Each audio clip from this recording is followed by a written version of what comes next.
프라이싱은 가격을 매기는 거예요. 가격을 매기는 거. 네, 가격을 매기는 거. 그러니까 보수를 네가 일한 거에 대해서 보수를 주겠다. 컨틴전시는 뭐냐면, 그러니까 만일의 사태입니다. 만일의 사태. 이게 이럴 수도 있고 저럴 수도 있으니까 만일의 사태를 대비한다. 즉 다른 말로 하면 가능성이라는 뜻이에요. 가능성. 실현이 될 것이냐. 실현. 그러니까 쉽게 말하면 리스크를 안고 출발하는 거예요. 자, 이게 여러분들 그 법정입니다. 법정. 소송건이에요. 소송. 소송은 내가 질 수도 있어요. 네, 리스크가 분명히 존재하죠. 내가 이길 수도 있어요. 승소할 수도 있어요. 승소. 그러면 돈을 받겠죠. 네.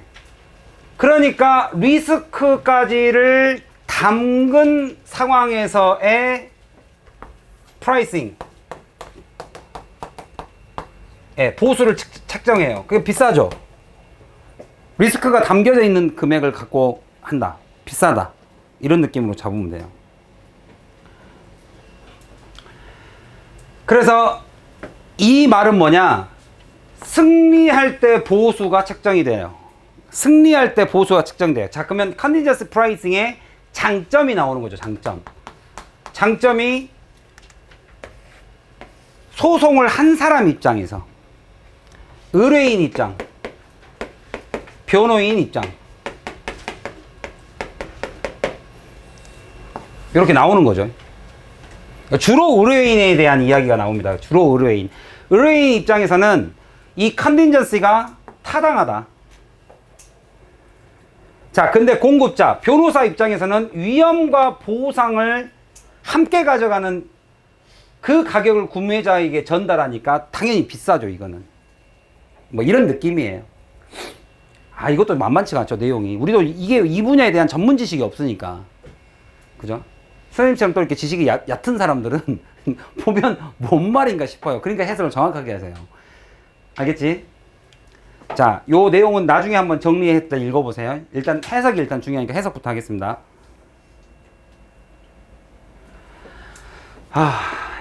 요 내용이 이제 이 글에 영어로 어떻게 담겨져 있는가를 한번 봅시다. 가장 일반적으로 알려진 형태입니다. 이게 주어. 근데 어떤 형태냐면 결과를 기반으로 한다. 이게 컨틴전시예요. 컨틴전시. 약간 컨시퀀스 같은 느낌? 결과물. 여러분들 컨시퀀스 잘 생각해 보시면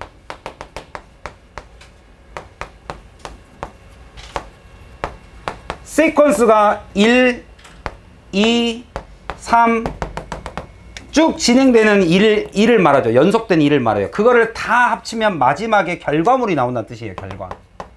다 합치면 결국엔 결과 아니냐. 모든 사건들을 다 합치면 여러분들이 내신 대비 5주차, 4주차, 3주차, 2주차, 1주차면 나의 결과물이 나오는 거랑 비슷하다고 보시면 돼. 그러니까 컨틴전시는 뭔가 결과물을 가지고 하는 거예요. 결과물을 가지고. 근데 그 결과물에 내가 질 수도 있고 이길 수도 있어. 아무도 몰라. 해봐야지 알아. 그래서 결과를 기반으로 가격을 책정하는 형태야. 그게 이 글의 여기에 정의죠. 컨틴전시 프라이싱이다. 이게 바로 이런 관행이다. practice 관행이다. 뭐라고 불리는? 이것은 이거라고 불리죠. 자, BPP 다음에 목적어 오는 거에 오형식 뒤에 목적어가 붙어. 근데 여기는 이제 주격 보호죠. 목적격 보호가 아니라 주격 보호죠. 목적격 보호였던 게 주격 보호로 바뀌어버렸죠. 왜냐하면 사람들은 이 관행을 이거라고 부른다. 이거를 이거라고 부르니까. 여기 주어, 빠져있는 이 주어가 결국엔 이거랑 같은 거죠. 그래서 이 관행은 주격 보호라고 불린다. 이거를 contingency pricing이라고 부르고, 그것은 대부분이 다 used by lawyer, lawyer에 의해서 많이들 사용되는 것들을 말한다. 자, 정의 내려준 겁니다. 정의 한번 잘 읽어보시고. 자, 이제 이게 설명이 나옵니다. 얘네들은 뭐를 위한 주요 방식이냐면 이제 용도죠, 용도. 아까는 정의, 컨티전시 프라이싱에 대한 정의. 처음에 정의를 잡아주고, 자, 그 용도가 어떻게 되느냐? 얘는 이런 데 용도에 쓰여요. 바로 이런 방식이죠. 이 용도는 뭐 예를 들면 상해, 내가 부상을 당했다라든지, 아니면은 consumer cases, 그죠? 소비자 고발한 상황. 자, 이것이 청구되어지는 in the way입니다. 여기서의 that은 사실상 in which예요. in which로 바꾸는 거지 위치로 바꿀 수 없어. 또 대시니까 그냥 위치로 바꾸지 마. 관계부사 대시라는 표현은 아예 고등학교 1, 2학년 때는 안 나오는데 수능에서는 그냥, 왜냐면 현실에서 쓰니까. 그러니까 우리 고등부에서 업법시험에 방금 뭐였니? 벌레 같았는데 자꾸 왜 뭐 간지러워서 이렇게 보니까 벌레. 아무튼 어쨌든 간에 관계부사 대선 안 나옵니다. 예, 그걸 내버리면 시험 문제가 엉망이 돼버리니까. 근데 이제 수능 지문에서 나와버려요, 이렇게. 그래서 이 관계부사 대선 in which를 말합니다. in which예요. 이러한 방식으로 청구되어지는, 그러니까 우리가 어떤 소송건이죠. 이것이 청구되어지는 주요 방식이 컨틴전시 프라이스입니다. 개인적 상해라든지 아니면 어떤 소비자의 케이스, 소송건. 케이스가 소송이죠. 이런 소송 사건에 청구하는 방식이 컨틴전시다. 용도에 대한 설명이죠. 정의와 용도를 잡아줬네요. 그러니까 이게 너무 나와 거리가 먼 이런 전문 지식은 이렇게 다 용어들이 이렇게 정리를 해줘요. 시험장에서 해석이 가능하게. 그리고 나서 이제 이 방식을 가지고 이게 설명이 들어가죠. In this approach, 이런 방식으로 그럼 어떻게 하느냐? 용도는 주로 이런 데와 이런 데, 개인적인 상해나 아니면 소비자 고발, 이런 용도의 소송 사건에 쓰이고, 이런 소송. 자, 이 방식으로 인해서 얘네들은 마지막에 받기 때문에 이거 하지 않습니다. 같은 얘기죠. Not receive until. 그럼 not until 구문이 딱 기억이 나죠? Not until. 이거 하고 나서야 비로소 뭐뭐 하다.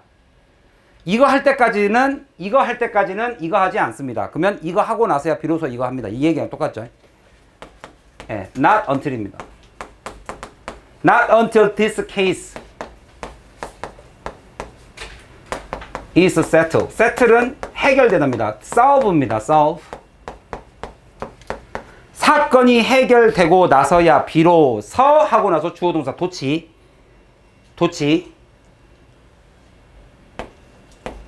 Do lawyers receive. 이렇게 쓰면 되겠죠? 여기에 무슨 콤마 안 찍어도 상관없습니다.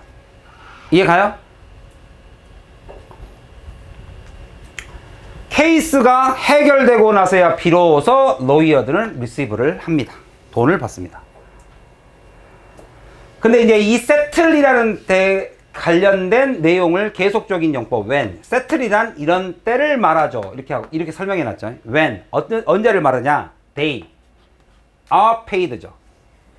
사건이 해결된 것 자체가 로이어들이 paid, 자, 돈을 받습니다. 자, 여기서도 잘 봐. 수동태 뒤에 목적어, 아까 수동태 뒤에 주격보어, 명사가 나와버려요. 수동태 다음에 사형식, 오형식이니까. 그래서 얘네들을 받습니다. 이것도 paying 하지마. 그들이 pay 한다 하지마. 여기서 they가 누구니까? 여기에 소비자 아무도 없어. 의뢰인 없어. 전부 다 여기 나왔던 것은 변호사야. 변호사가 돈을 왜 지불해? 변호사가 왜 지불해? 변호사가 받아야지 돈을. 또 paying이라고 쓰지 마. 이해가? 뭐가? 아, 또 이게 노래방 기계 나와야겠네. 돌아다니면서 또 내가 목탁 소리를 꼭 내야겠냐? 전원이 켜졌습니다. 누가 어쨌다고? 등록 대기 상태입니다. 변호사가 돈을 받아야 돼. 알겠어? 자유의 여신상 들고 있어. 그래서 내가 저쪽으로 한번 뒤로 딱 보내. 자, 그래서 변호사들이 받아 퍼센티지를, 자, 뭐의 돈의 퍼센티지, 뭐 클라이언트가 받은 돈의 일정 부분을 받는다. 승소했을 때 돈을 받는다. 여기 잘 봐. 얘가 받은 돈의 일정 부분을 변호사가 받는 거야. 이해 갔어? 됐죠? 여기까지. 여기까지만 잘 해석하면 이 글은 거의 다 끝나요. 이게 일단 기본 핵심이잖아. 컨틴전시의 정의와 컨틴전시는 이럴 때 쓰이고, 컨틴전시가 지불되는 방식까지 나왔죠. 지불 방식까지. 그죠? 소송 비용, 보수 지불 방식. 자, 여기까지는 다 팩트야, 그냥. 그리고 나서 이제 의견을 주는 거죠. 됐나? 팩트까지 여기까지 하면 딱 이제, 컨틴전시가 어떤 개념인지는 알겠죠? 우리가처럼 전문 지식이 없지만 이해는 가죠? 그렇게 되겠구나. 그러면 이게 주는 장점 이제 설명해 주는 겁니다. 예, 의견이 나옵니다, 이게. 그러다 보니, therefore, 이게 결과물이잖아. 이런 팩트를 가지고 있다 보니, 그러므로죠. 나 짧게 쓸게. 그냥 thus 쓸게요, thus. 따라서, hence, 따라서, 꼭 therefore만 시험에 나와야 될 이유는 없잖아. 혜인아, 그죠? 그죠? hence가 뭐라고, 혜인아? 따라서. 따라서, only an outcome. 클라이언트에게 유리한, favor, 그죠? 선호, 유리한, 그런 결과만이 보상되는 것이다. 이게 결과물인가 아시겠어요? 이게 결과물인가 아시겠어? 또 자유의 일상 마이크를 줬더니 이 새끼가 또 마이크에 정신이 팔려가지고 노래 한 곡을 불러 말하고 있으시. 자, 그러니까 이게 결론적으로 뭐냐?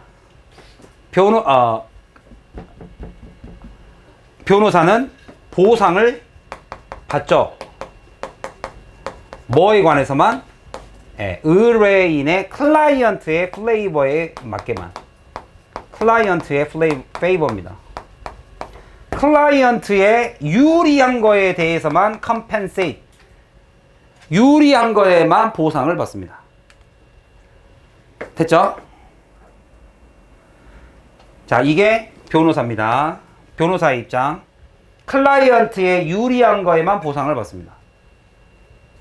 자, 이제 클라이언트, 의뢰인의 관점에서 보자면 프라이싱이 make sense 하다는 거죠. 합리적이다. 합리적이다. make sense 하다. 알겠죠? 부분적으로 이유가 나와 있죠. in part because. 이런 부분 때문에. 대부분의 클라이언트, 이런 소송권에서의 대부분의 의뢰인들은 일단 전문 지식이 아니죠. 자기가 전문 분야가 아닌데 합리적인 이유가 있죠. 첫 번째, 자기는 모르니까. 그죠? 그 다음에 로펌에 의해서 intimidate. intimidate는 스펠링 조심해. intimate이 아니야. 이것은 친근한이고, 이거는 은밀한이 맞겠죠. 은밀한. 친한 친구한테는 안 써요. intimate은 연인 관계에만 씁니다. 이건 intimidate이야.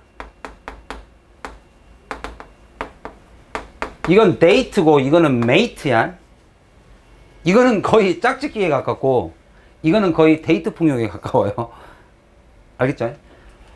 로펌에 의해서 받는 어떤 위협감, 어떤 로펌이라는 그 낯선, 그죠? 어떤 위협, 이거를 방지해 주니까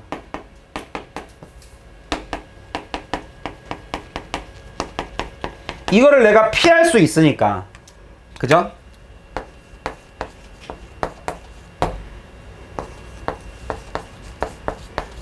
디투어라는 단어도 나중에 좀 알아두세요. 이거 듣기평가에도 나옵니다, 가끔. 여기가 공사 중이니까 돌아가세요. 디투어. 이거를 방지해주지 않냐.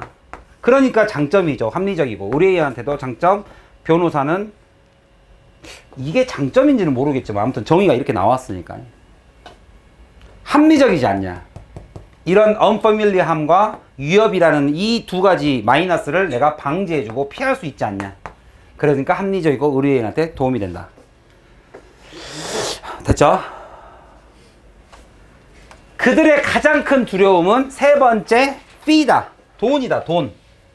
세 번째, 예, high fee죠. 매우 높은 fee. 비용이 너무 많이 들지 않냐. 근데 그것까지도 피할 수 있다. 왜? 나중에 나한테 합리적인 유리한 판결에만 보상을 해줄 수 있으니까.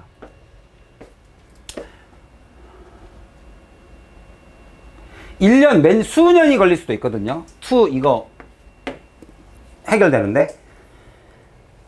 이 소송은 진짜 그 과정에서 사람이 아무것도 못하죠.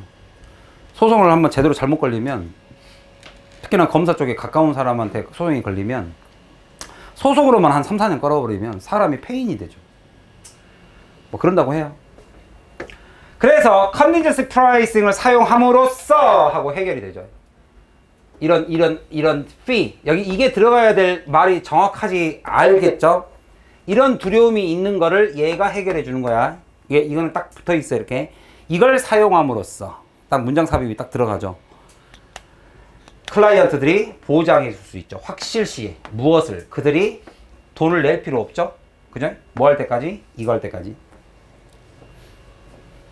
그래서 이거를 다 해결해 줍니다. 합리적이다. 됐습니다. 이렇게 하나 더 남았네. 마지막 문장. 따라서 컨티전시 프라이싱을 쓰고 있는 이러한 예시, 지금 위에서 말했던 마지막 예시, 이런 예시 또는 다른 예시도 존재하겠죠. 위에서 나온 거, 그 다음에 다른 거. 이런 예시에서 볼 수 있듯이 경우에서 여기 이제 마지막 요게 조금 이해하기 어려워요. 역시 이제 이거를 요약 정리하는 요런 요약문이 어렵죠. 경제적 가치. 자, 서비스는 여기서 이제 쉽게 말하면 소송을 변호해 주는 거죠. 변호해 주는 것에 대한 경제적 가치라는 것은 이 변호에 대한 경제적 가치. 자, 이제 가격을 매겨야 될 거 아니야. Economic price of the service가 프라이싱 아닙니까? 가격을 책정해야 될 거 아니야. 가격을 책정함에 있어서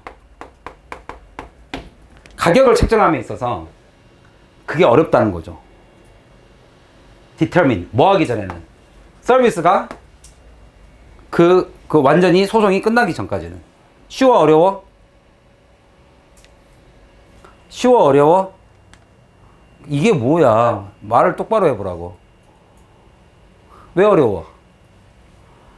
그건 아직 안 했죠? 그 다음에 프로바이더, 그죠? 변호사 입장에서는, 자, 요게 이제 조금 변호사 입장에서는 요거 조금 해석이 잘못되어 있죠. 전달이 아니라 자기가 가격을 쌓아가는 거예요. 디벨롭해요. 그러니까 디벨롭이라는 게 발전시키다는 말도 있고 구체화시키다는 말이 있어요. 그래서 여러분들이 지금처럼 디지털 시대 말고 필름 사진기 시대에서는 현상하는 게 영어로 디벨롭이에요. 뭔가 구체화시키는 거야. 그러니까 이제 가격이 처음에 측정이 어렵다 그랬잖아. 어려운 거를 구체화시키는 게 맞죠. 이걸 구체화로 해석하는 게 맞아요. 이렇게 전달한다라는 개념보다는. 가격을 이제 변호사가 소송이 진행되면서 구체화되는 거야. 그죠? 왜냐하면 지네들도 모르잖아요, 아직. 이게 어렵습니다. 결정이 안 됩니다. 어렵습니다. 가격 결정이 어렵다. 그래서 프로바이더가 디벨롭 더 프라이스를 하는 거죠. 뭐라는? 그 변호사들이 뭐가 가능한? share. 예. 이걸 서로 이제 여기서는 그런 거죠. 변호사하고 누구하고 같은 배니까. 예. 의뢰인하고가 어차피 같은 배 탄 거잖아. 그러니까 이걸 서로 리스크도 있고 리워드도 같이 하는 거죠. 승소하면 리워드고 여기는 리스크고 리스크를 같이 쉐어합니다. 그죠? 그럴 만한 가격을 책정해 나가는 거죠, 이제. 좀 말이 좀 어렵죠. 그게 바로 가치 전달입니다. 이 가치라는 것은 경제적 가치. 이게 이제 쉽게 말하면 수수료가 되겠죠. 바이어에게 가치를 되돌려 주는 거죠. 승소하면 예, 돈 받잖아. 바이어, 의뢰인.